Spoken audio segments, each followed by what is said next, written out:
देखिए, अगर अब संतुष्टि नहीं मिले तो आदमी 1 लाख रुपए फीस ले ले तब भी उसकी संतुष्टि नहीं होगी। पटना में आपके कई दोस्त होंगे जो कहते होंगे डॉक्टर एजाज अली मूर्ख है, देखो हमने करोड़ों का मकान ठोक दिया, वो क्या कर रहा है। हमने इस चीज़ को देखा है, चूँकि हम खुद बहुत गरीब परिवार से उठ के ऊपर आए हैं, तो उस दर्द को अभी तक भूले नहीं। हम तो लोगों के बीच में बैठते हैं, 25-50 की भीड़ रहती है, उसकी बीच आपको डर नहीं लगता है? डर किस चीज़ का है? कोरोना के ज़माने में मरीजों के बीच में बैठ के देखते थे। कोरोना के समय में जी, ऐसे ही देखते थे हम, बिना मास्क के देखते थे। हाँ। मेरी बेटी इस वक्त गायनेकोलॉजिस्ट है, अच्छा, हम जहाँ बैठे हैं यहीं बैठ के देखते हैं। जरा आप सोचिए, आपको या आपके परिवार के किसी भी सदस्य को गंभीर बीमारी छोड़िए, अगर खांसी भी हो जाए तब आप सोचते हैं उफ अब डॉक्टर के पास जाना पड़ेगा, क्या करें। लेकिन अपनों की बात है, आप चले जाते हैं और 5,000 10,000 खर्चा करके चले आते हैं। देखिए, ये दर्द है आज के डेट में गरीब परिवारों का, और न सिर्फ गरीब लोगों का, मिडिल मैन का भी। डॉक्टर को हम भगवान कहते हैं, लेकिन अब उसी भगवान के दरवाजे पे जाने से डर लगता है साहब। लेकिन आज हम आपको एक ऐसे भगवान से मिलाने जा रहे हैं जो आज भी महज 10 रुपये में, जी हाँ सही सुन रहे हैं आप, कानों पे अगर विश्वास नहीं हो रहा हो तो फिर से सुन लीजिए, महज 10 रुपये में हजारों लोगों का पर डे इलाज करते हैं डॉक्टर एजाज अली। और इन्हें आप जानते होंगे, पॉलिटिशियन भी रह चुके हैं, अपने ज़माने के मशहूर पॉलिटिशियन रहे हुए हैं। सर पहले तो आपका देशवा न्यूज़ में बहुत बहुत स्वागत है। कई बार आपसे मुलाकात हुई है, लेकिन कई सालों के बाद फिर से हमारे आने का मकसद आपके पास यही है कि लोगों को जानकारी हो कि आज के इस युग में भी, बाजारी युग में भी, एजाज अली आज भी 10 रुपये में इलाज कर रहे हैं। पहले खुद के ज़बान से बोल दीजिए, तब लोगों को विश्वास होगा। जी, मेरा नाम डॉक्टर एजाज अली है। हम 1984 से प्रैक्टिस करते हैं। डिग्री देखिएगा तो हम MBBS और MS हैं, माने बेसिकली हम सर्जन हैं, लेकिन सभी तरह का इलाज हम करते हैं। लेकिन फ़ीस मेरी, हम 1984 से प्रैक्टिस कर रहे हैं, लेकिन फ़ीस मेरी आज भी 10 रुपये है। 10 रुपये कंसल्टेशन फ़ीस पे ही मरीज़ देखते हैं और उनका इलाज का रास्ता निकालते हैं। संतुष्टि मिल जाती है अंदर से कि 10 ही रुपये में, काहे कि पॉकेट तो गर्म नहीं हो रहा है ना सर। अब देखिए, अगर अब संतुष्टि नहीं मिले तो आदमी 1 लाख रुपए फीस ले ले तब भी उसकी संतुष्टि नहीं होगी। सवाल वो नहीं है, सवाल ये है कि हमारे फ़ीस लेने से, ज़्यादा से ज़्यादा फ़ीस लेने से अगर किसी की गरीबी दूर हो जाती है तो हम ज़रूर फ़ीस ले लेंगे। लेकिन आप तो अमीर हो जाइएगा ना सर। देखिए, मैं तमाम पटना में आपके कई दोस्त होंगे जो कहते होंगे डॉक्टर एजाज अली मूर्ख है, देखो हमने करोड़ों का मकान ठोक दिया, वो क्या कर रहा है। अब वो उनकी समझ क्या है, लेकिन हम तो मरीज़ों का पॉकेट देख के चलते हैं, कितना उसका पॉकेट अलाउ करता है। सबसे ज़्यादा मरीज़ पर भार जो पड़ता है वो डॉक्टर के फ़ीस का ही पड़ता है, चाहे वो कंसल्टेशन फ़ीस लेता हो या ऑपरेशन का फ़ीस लेता हो या भर्ती करके ट्रीटमेंट का फ़ीस लेता हो, वो भारी पड़ता है उस पर। दवा तो महंगी होती ही है, जांच भी महंगे होते हैं, लेकिन वो सब में तो एक्सक्यूज़ है। लेकिन जहाँ तक फ़ीस का सवाल उठता है उस पर तो मरीज़ को गिरा गुजरता है। तो हमने इस चीज़ को देखा है, चूँकि हम खुद बहुत गरीब परिवार से उठ के ऊपर आए हैं, तो उस दर्द को अभी तक भूले नहीं हमें। इसलिए हम लोगों का इलाज 10 ही रुपये में करते हैं, ताकि डॉक्टर के फ़ीस का बोझ उस पर ना पड़े। अच्छा सर, कई बार हमने देखा है, यह मेरा पर्सनल एक्सपीरियंस भी रहा है, और ख़ासकर कोरोना काल के बाद से मैंने देखा है कि डॉक्टर अपने एक ग्लास लगा लिया है डॉक्टर साहब ने, और उनका जो असिस्टेंट है वही चेक करेगा, वो डॉक्टर के पास पुर्जा लेके जाएगा, बताएगा ये बीमारी है और जांच लिख देंगे और दवा लिख देंगे, उसके बाद जांच रिपोर्ट के बाद फिर दवा। ये पूरी प्रक्रिया होकर आजकल पेशेंट, ज़्यादातर डॉक्टरों को हमने देखा है, आप भी ऐसा ही करते हैं क्या? जी ना, आप कभी आके देखिए प्रैक्टिस में हमको, हम तो लोगों के बीच में बैठते हैं, 25-50 की भीड़ रहती है, उसकी बीच आपको डर नहीं लगता है? डर किस चीज़ का है? सवाल ये उठता है कि देखिए, जितना अपने को इन्वायरमेंट से अलग कीजिएगा उतने आप बीमार पड़िएगा, इसलिए कि आपके बॉडी में रेजिस्टेंस डेवलप नहीं करेगा। ये डॉक्टरों को भी समझना चाहिए।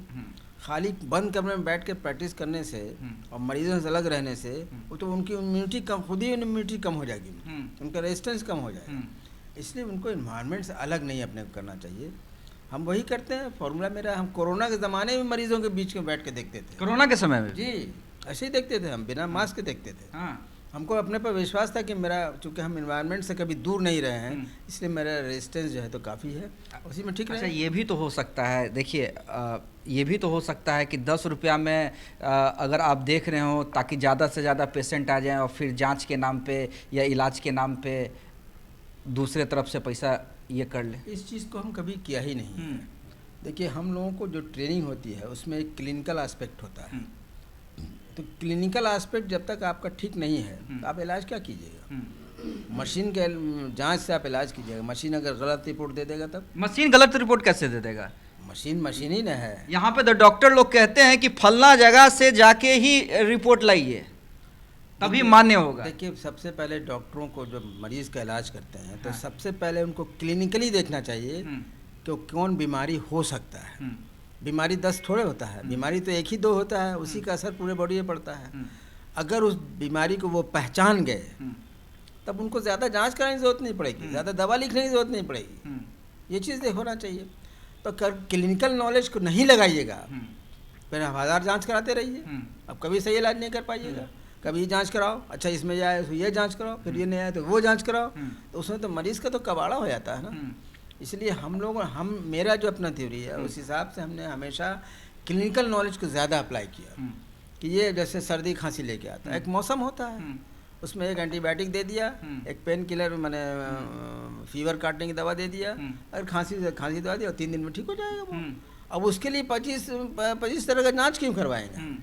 तो ये डॉक्टरों को समझना चाहिए, चूँकि हमारा जो समाज है इस वक्त, भारतीय समाज है, उतना अमीर नहीं ना है, गरीबी भी है उसमें, शिक्षा भी है उसमें, तो उसको आप लाद दिया इतना फीस पर, तो कहाँ से लाएगा भाई? उतना तो कर नहीं सकता ना। इस चीज़ को लोगों को समझना चाहिए। अच्छा, परिवार में झगड़ा नहीं होता है सर कि कहा जाता है कि माँ बाप अपना पेट काट के बच्चे को डॉक्टर इंजीनियर बनाना चाहते हैं, डॉक्टर बन गया तो समझते हैं कि चलो अब इसका ज़िंदगी सेट हो गया। आपके घर में झगड़ा नहीं होता है कि डॉक्टर वो बना अभी वो 10 रुपया में देख रहा है? 2025 में भी डॉक्टर एजाज अली 25 रुपया ही में देख रहे हैं। देखिए, वो झगड़ा मेरे घर में तो नहीं हुआ, इसलिए कि हमने अपने बच्चों को सबको डॉक्टरी पढ़ाया, लेकिन हमने डॉक्टरी के दरमियान में उसकी ट्रेनिंग अपने क्लिनिक में ही किया। अच्छा, कि देख लो कैसे लोग आते हैं, किस तरह से वो दवा ख़रीदने में परेशान हो जाते हैं, किस तरह से वो ठहरते हैं तो बाहर में होटलों में खाने में परेशान हो जाते हैं, सबका तो बिल उठता है ना एक मरीज़ पर। तो इसलिए उनका भी है। देखिए, मेरी बेटी इस वक्त गायनेकोलॉजिस्ट है। अच्छा, हम जहाँ बैठे हैं यहीं बैठ के देखती है, सिर्फ 50 रुपये फीस लेती है। अच्छा, आपकी बेटी भी डॉक्टर हैं और वो मात्र 50 रुपये में देखती हैं? फिर मेरा बेटा है जो सर्जन है, वो मेयोस क्लिनिक से पढ़ के आए अमेरिका से, उनकी फीस 100 रुपये, आज भी देख लीजिए आप जाके। 100 रुपये में देखते हैं, जबकि उसके जैसे डॉक्टर का फीस तो 1000, 1200, 1500, 2000 होना चाहिए था, ताकि अमेरिका का पढ़ाई का खर्च भी निकलता। लेकिन नहीं, वो नहीं हम लोगों ने किया। आज भी देखिए जाके तो उसके हमें सर्जरी होती है, बाद मार्केट रेट से कम में होता है। तो ये हमने अपनी ट्रेनिंग भी रखी है, चूँकि ट्रेनिंग देना इसलिए ज़रूरी है कि हम प्रैक्टिस इलाज किसी अंग्रेज़ का तो नहीं कर रहे हैं ना, हम तो भारतीय लोगों का इलाज कर रहे हैं। उसमें भी 10 तरह के लोग हैं, 10% अगर वेल टू डू हैं तो 90% तो लोग के पैसे ही कमी है ना। मतलब आपका मानना है कि रुपए कमाने से ज़्यादा दुआ कमाना ज़्यादा ज़रूरी है?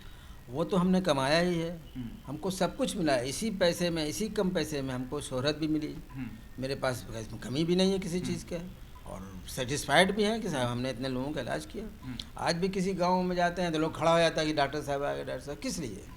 इसलिए कि इलाज किया है, फिर अपने स्वभाव से उनको खुश रखने की कोशिश किया है, इसीलिए लोग। अच्छा सर, एक आखिरी सवाल, उन डॉक्टरों को क्या सलाह देना चाहेंगे कि जो, जैसा कि मैंने ओपनिंग ही किया था कि खांसी का भी इलाज करवाना है तो 5000 10,000 अगर आप डॉक्टर के पास चले गए तो वो लग जाएगा, क्या कुछ सलाह देना चाहेंगे? देखिए, हम तो यही कहेंगे भाई, डॉक्टरी में खर्च तो ज़रूर होता है, इसका मतलब खर्च मतलब थोड़ा ही कि हम मरीज़ से वसूल कर लें। मरीज़ एक पेशा है, हम पैसा करते हैं, पैसा देता है, उसी पैसे में अगर हम अपना ज़्यादा खर्च नहीं बढ़ावें तब तो आप सेटिस्फैक्टरी तरीके से कम पैसे में इलाज कर लीजिएगा। लेकिन अब अगर एक टाइल्स का पैसा जोड़ना शुरू किया मरीज़ पर, एक मशीन जो मंगाते हैं उसका भी पैसा मरीज़ पर थोप दीजिएगा, तब तो परेशानी होगी ना उसको।